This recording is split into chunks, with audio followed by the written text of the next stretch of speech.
నమస్తే friends, please అండి నా ఛానల్ని సపోర్ట్ చేయండి. మంచి మంచి రెసిపీలను మీ ముందుకు తీసుకొస్తానండి. ఇంకా మీ ఆదరణ, మీ అభిమానము నాకు కావాలండి. సమోసా రెసిపీ ఫుల్ వీడియో ఉంది నా ఛానల్లో. నా వీడియోను మొత్తము చూడండి.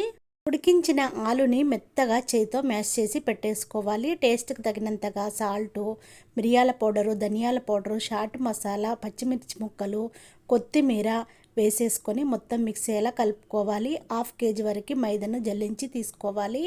వామ సాల్ట్ వేసుకొని మొత్తం మిక్సీ అయ్యేలా కలుపుకోవాలి. వేడి ఆయిల్ అంతా వేసేసుకొని పిండికి మంచిగా పట్టించాలి. కొంచెం కొంచెంగా వాటర్ని వేసుకొని పిండిని అయితే మంచిగా కలుపుకున్న తర్వాత ఒక 10 minutes పక్కన పెట్టేసుకున్న తర్వాత లడ్డూలను చేసుకొని పెట్టేసుకోవాలి. ఒక్కొక్క లడ్డూని తీసుకొని చపాతీలాగా చేసుకొని 2 ముక్కలుగా కట్ చేసుకున్న తర్వాత ఒక్కొక్క దాన్ని ఫోల్డ్ చేసేసుకొని సమోసాలాగా రెడీ చేసుకొని అందులో మనం రెడీ చేసి పెట్టుకున్న స్టఫ్ను అయితే పెట్టేసుకొని సమోసాలన్నిటిని రెడీ చేసి పెట్టేసుకోవాలి.